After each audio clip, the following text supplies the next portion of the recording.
Oi meninas, o meu nome é Raíza, eu sou uma empreendedora do estado de Minas Gerais e eu pesquiso sobre violência contra mulheres e crianças há mais de 8 anos. Se você veio ver esse vídeo, é provavelmente porque você passou por uma experiência muito horrível, muito traumática na vida de qualquer mulher, que é ser agredida dentro da sua própria casa, né? Justamente no lugar onde você deveria poder se sentir segura num mundo de tanta violência. E a primeira coisa que eu quero te dizer é que eu sinto muito que isso esteja acontecendo com você. Eu sei que isso que você está vivendo é muito mais complicado do que simplesmente ir embora. E se você veio procurar um vídeo, deve ser porque você sabe que você precisa de mais informações para entender o que aconteceu com você e como você pode conduzir toda essa situação daqui para frente. O meu propósito com esse vídeo é, em primeiro lugar, te dar ferramentas para que você olhe para a sua realidade com muita clareza e consiga encontrar uma forma de lidar com isso. A minha intenção não é salvar a sua relação, não é falar mal do seu agressor, não é te dizer o que você tem que fazer, nem como você deve se sentir, né? A minha intenção é simplesmente te contar o que você pode fazer daqui para frente para estar segura, porque o que aconteceu com você não tem como mudar. Você até pode ignorar, fingir que não aconteceu, mas como o meu propósito é te ajudar a lidar com a realidade, eu preciso te pedir para não fazer isso. Não finja que isso não aconteceu. Não luta contra o seu instinto de se proteger. E o único jeito que você consegue se proteger agora é aceitando e assumindo o fato que isso aconteceu com você. Mesmo se você não conseguir contar para ninguém, é muito importante que você não esconda isso de você mesma. Porque o caminho daqui para frente, ele não vai ser fácil, nem de um jeito nem do outro. Mas a pior coisa que você pode fazer nesse momento é tentar empurrar isso para debaixo do tapete. Por motivo nenhum, você deve perder isso de vista. E eu acho que você já sabe que isso é verdade, né? Só de você ter vindo procurar o vídeo. O que aconteceu com você importa e a gente tem que ter coragem de assumir. Bom, dito isso, a primeira dica que eu te dou é registrar. Tire uma foto se você tiver hematomas ou grave um vídeo, escreva um diário com as datas ou com a data, mesmo que tenha acontecido só uma vez, né? Caso existam mensagens em que a pessoa assume a violência, eu sugiro que você guarde isso também, né? Isso é muito importante para você poder olhar para trás e não ter dúvida do que aconteceu. É muito comum o agressor convencer a vítima de que não foi tão sério assim, que ela está exagerando.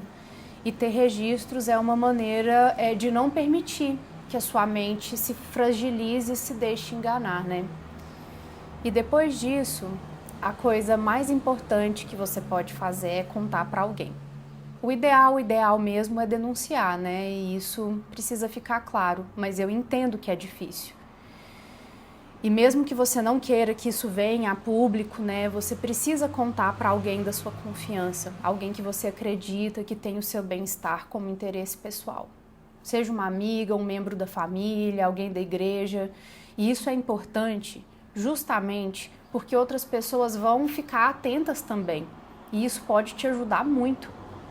É muito valioso você saber que outras pessoas também querem te proteger.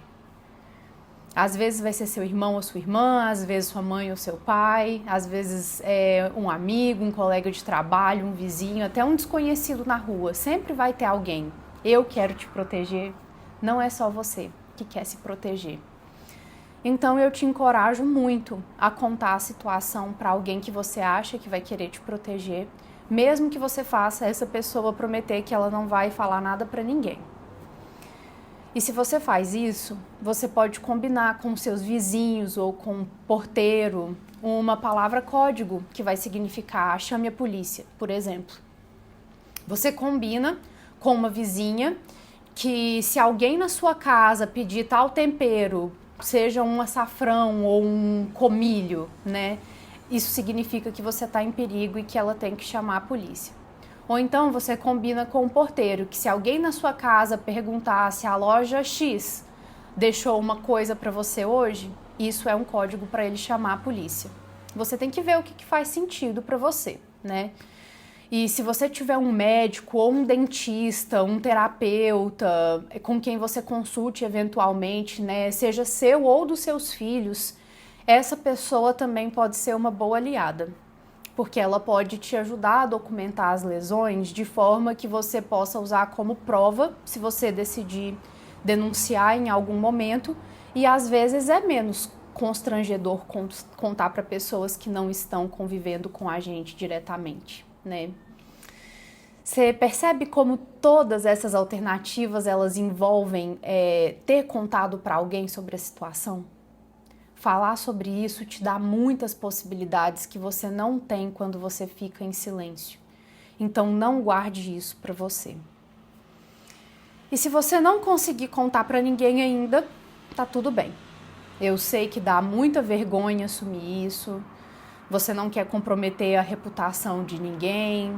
Pode ser que foi a primeira vez e você acredita que o seu agressor não vai fazer isso de novo. A gente sabe que é muito comum as pessoas perderem a paciência e que existem muitas famílias em que as pessoas aprenderam a resolver problemas com violência, né? Eles viram isso crescendo e se comportam assim. É claro que isso não está certo, não é uma desculpa, mas as pessoas reproduzem o meio com que elas se acostumaram, né? Então eu entendo que para você pode fazer sentido não contar para ninguém ainda e esperar para ver o que vai acontecer daqui para frente. E se esse for o seu caso, eu vou te dar outra dica. Pesquise sobre o violentômetro. O violentômetro é uma escala que eles divulgam normalmente na delegacia da mulher que ajuda a detectar outros comportamentos problemáticos antes do ato da violência e que estão associados à agressão física. Na minha opinião, o violentômetro deveria ser ensinado nas escolas, né? Mas a maioria das pessoas só vai saber que isso existe depois de ir até uma delegacia da mulher. Esses comportamentos anteriores em alguém que já chegou a te agredir fisicamente indicam que a agressão física é simplesmente uma intensificação de um padrão que já existia e que talvez você não estava vendo. É muito importante conhecer essa escala, olhar para essa escala, para você conseguir identificar se esse é o caso da pessoa que te agrediu. Então, se antes da agressão essa pessoa já te chantageou, já fez piadas que te machucavam sabendo que iam te machucar, se ela já te humilhou em público, quebrou suas coisas, já te proibiu de fazer alguma coisa, isso são sinais que esse comportamento de violência só tende a piorar, mesmo que essa pessoa te prometa que nunca mais vai acontecer de novo. Esse é um padrão dos agressores. E se você decidir dar outra chance, você precisa ficar atenta a esses comportamentos do violentômetro. Não deixem de estudar essa tabela para saber direitinho quais são os sinais que vocês precisam reconhecer. Mesmo que isso parta ao seu coração, você tem que ter coragem de reconhecer a verdade da sua relação. Outra coisa importante, meninas, é trabalhar com prevenção. Se você decidiu continuar essa relação, se você tiver que continuar essa relação no momento, ou mesmo se você decidir terminar a relação, você sabe, com a sua experiência de vida, que pode chegar um momento em que você tenha que se defender. Então é muito importante que vocês aprendam pelo menos as técnicas básicas de defesa pessoal. Se vocês puderem se matricular em uma luta, isso é o ideal. Mas se não for possível, assistam vídeos de defesa pessoal, façam aulas esporádicas, nem que sejam uma vez por semana ou uma vez por mês. Nesses espaços é muito provável que você também vai conhecer outras pessoas dispostas a te ajudar e te proteger.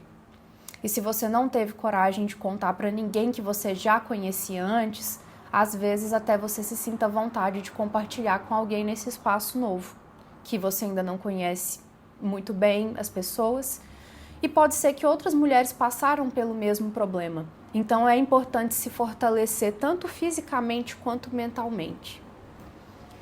Uma coisa extremamente debilitante numa situação que nem essa é que quando você mora com uma pessoa que te agrediu ou que te agride, você não sente que você tem mais espaço seguro.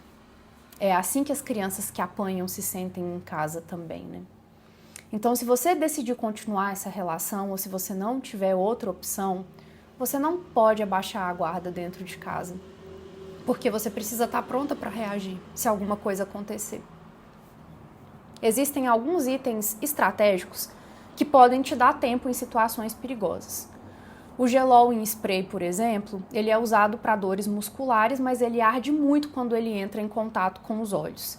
Então, ter um desses em alguns cômodos diferentes da casa pode te dar um direcionamento de para onde correr e ao que recorrer para se defender em uma situação de necessidade. E outra coisa bem importante que você pode adquirir, se for possível, é uma câmera escondida que transmite a imagem para um servidor. Mais de uma mulher já teve a vida salva por causa dessas câmeras e fica de registro de evidência se você decidir denunciar, né? Que nem eu disse anteriormente, né? A tendência do agressor que se encaixa lá naquele violentômetro é escalar a violência. Então, as agressões tendem a ficar cada vez mais intensas. E se isso acontecer de novo com você, provavelmente vai ser pior do que da primeira vez. Então, você precisa estar sempre atenta ao ambiente para conseguir detectar indícios de surto e ficar o mais preparada, mais equipada possível para agir antes da outra pessoa te dominar. Então, crie uma rota de fuga na sua casa. Identifica quais são os cômodos que têm mais saídas e deixa o gelol já nesses espaços. Sempre, meninas, sempre evitem os banheiros. As janelas costumam ser pequenas, é difícil de escapar. Então, ensina a rota de fuga que você criou para os seus filhos de um jeito bem tranquilo, sem criar medo. Só explica que se acontecer alguma coisa com a mamãe ou com o papai e eles precisarem de ajuda, eles devem seguir aquele plano, né? Ir para tal cômodo, sair por tal saída e avisar para tal pessoa. Pode ser uma vizinha, pode ser até para a polícia. É legal vocês terem uma mochilinha de emergência sempre pronta, escondida em algum lugar seguro. De preferência fora da casa, né? Com algum documento seu, com a certidão de nascimento dos seus filhos, ou mesmo uma cópia dos documentos, né? Um cartão ou um pouco de dinheiro, o que você considerar fundamental para uma fuga rápida, né? Se você tiver carro, não deixa o tanque ficar vazio, sempre tenha combustível e tenha as chaves ao seu alcance, né? O seu telefone sempre deve ter bateria para que em caso de emergência você consiga pedir socorro. Existem alguns aplicativos, né, de alerta como o Cuida de Mim, que eu mesma estou desenvolvendo, que você consegue avisar que precisa de ajuda e já comunica a sua localização em tempo real para os seus contatos de emergência. Mas isso precisa ser configurado antes. E mesmo se você não tiver aplicativo nenhum, tem que ter bateria para ligar para o 180, que é o Disque Denúncia de Violência contra as Mulheres, né? Para o 190, que é a Polícia Militar, eles são obrigados a lidar com situações que são flagrantes. E também falar com quem fizer sentido para você. É claro que no meio de um episódio de violência, o agressor pode pegar o seu celular ou quebrar ele. Então, é super importante saber pelo menos um número de cor, se você precisar usar o telefone de outra pessoa.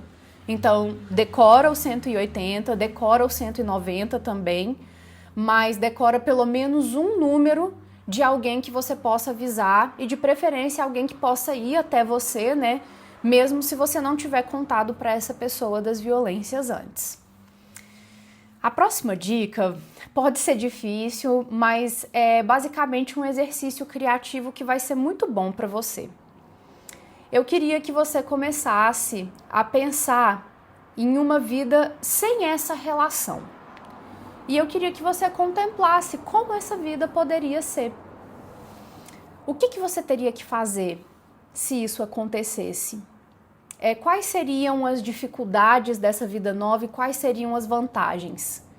Como poderia ser possível para você sair dessa relação, né? O que você teria Se você não tivesse esse vínculo, você ia ter mais tempo? Você ia ter mais amigos? Você ia ter mais tempo livre, mais tranquilidade? Tenta imaginar um futuro feliz para você sem que essa pessoa que te agride faça parte dele, né? Pode ser que você ainda não queira isso, pode ser que você ainda tenha que insistir mais um pouco nessa relação, mas imaginar não significa fazer, né? Apesar de que muitas vezes quando a gente começa a imaginar os caminhos, eles aparecem, né? Mas quem escolhe qual caminho você vai trilhar sempre é você. Então, só imagina. Finalmente, eu quero lembrar todas vocês que existe no nosso Código Penal, no artigo 25, a legítima defesa, que é o seguinte: entende-se em legítima defesa quem, usando moderadamente dos meios necessários, repele injusta agressão, atual ou iminente, a direito seu ou de outrem. Ou seja, para você se defender e para você defender os seus filhos, você está justificada a usar a força se for necessário. Então não espera que o outro caia em si, não dependa de ninguém vir te salvar. Esteja pronta para lutar por você mesma, pelos seus filhos, se for preciso, porque a sua vida é muito preciosa. E bom, se você viveu essa situação e decidiu que vai sair dessa relação, ou até mesmo denunciar, eu quero te parabenizar do fundo do meu coração, porque requer uma força enorme tomar uma decisão assim.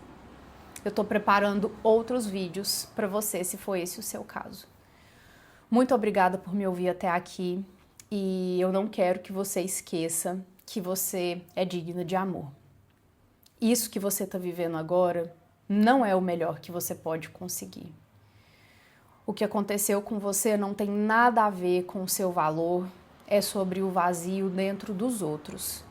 E você não está sozinho.